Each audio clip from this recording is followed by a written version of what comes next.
যে আমরা এই ফুটবল টিমটি যাতে এখানেই থেমে না যায়, আমরা এই টিমটিকে ধরে আগামীর বাংলাদেশের ফুটবল টিম গড়তে চাই। রোনান কিংবা ডেকলানের মতো যারা ফুটবলার রয়েছেন, কিংবা আমাদের হামজা চৌধুরী, সামিদ সোম সহ যারা বাংলাদেশের জন্য খেলছে, তাদেরকে যাতে আমরা আন্তরিকভাবে সহযোগিতা করি।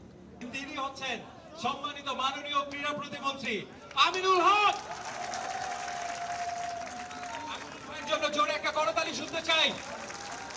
এই অডিও পাবে এখান থেকে। বিসমিল্লাহির রহমানির রহিম। আজকের আমাদের অনূর্ধ্ব 20 জাতীয় ফুটবল টিম বাংলাদেশের জন্য যে সম্মান বয়ে নিয়ে এসছে, আমি প্রথমেই আমাদের মাননীয় প্রধানমন্ত্রী জনাব তারেক রহমানের পক্ষ থেকে আপনাদের সকলকে আন্তরিক ধন্যবাদ এবং কৃতজ্ঞতা জানাই এবং শুভেচ্ছা জানাই।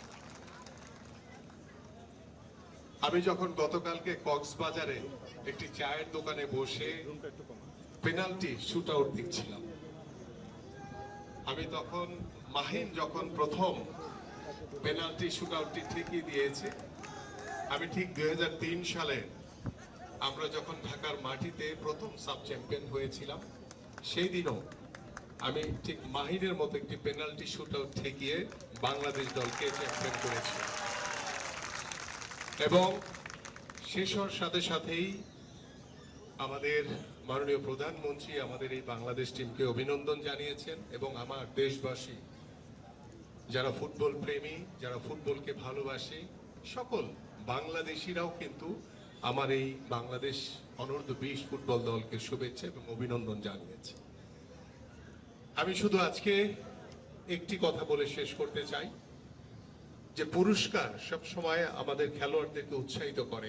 আমি যখন খেলেছি তখন আমরাও যখন চ্যাম্পিয়ন হয়েছি, আমরা ভাবতাম হয়তোবা আমাদেরকে পুরস্কৃত করবে উৎসাহিত করার জন্য, কিন্তু পুরস্কার হয়তোবা সাময়িক, কিন্তু আমাদের এই অর্জন এটাকে ধরে রাখা হচ্ছে সবচেয়ে বড় কঠিন একটি কাজ।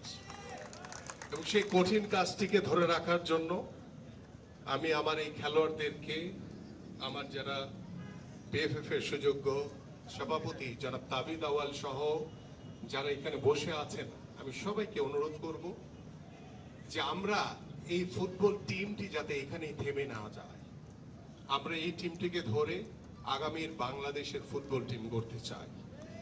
আজকে যারা বাংলাদেশি বংশোদ্ভূত খেলোয়াড়রা, রোনান কিংবা ডেকলানের মতো যারা ফুটবলার রয়েছেন, কিংবা আমাদের হামজা চৌধুরী, সামিদ সোম সহ যারা বাংলাদেশের জন্য খেলছে, তাদেরকে যাতে আমরা আন্তরিকভাবে সহযোগিতা করি এবং আমাদের টিমওয়ার্কের মাধ্যমে আমরা একটি কথা প্রমাণ করতে চাই যে আমরা সবাই বাংলাদেশ এবং সবার আগে আমার বাংলাদেশ।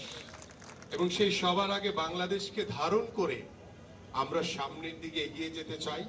এবং আমার দর্শকদের জন্য বলতে চাই, আগামী 6 তারিখ বিশ্ব ক্রীড়া দিবস উপলক্ষে আমাদের সেদিন একটি কর্মসূচি আছে এবং আমি সভাপতি জনাব তাবিদ আওয়ালকে বলেছি যে আমরা সেই দিনই আমরা আমাদের এই জাতীয় বীরদেরকে সরকারের পক্ষ থেকে পুরস্কৃত করব ইনশাআল্লাহ। আমি কোনো অ্যামাউন্ট বলবো না এখন, সেই দিনই ইনশাআল্লাহ আপনারা দেখবেন যে ভালো কিছু আমাদের ফুটবলারদের জন্য অপেক্ষা রয়েছে।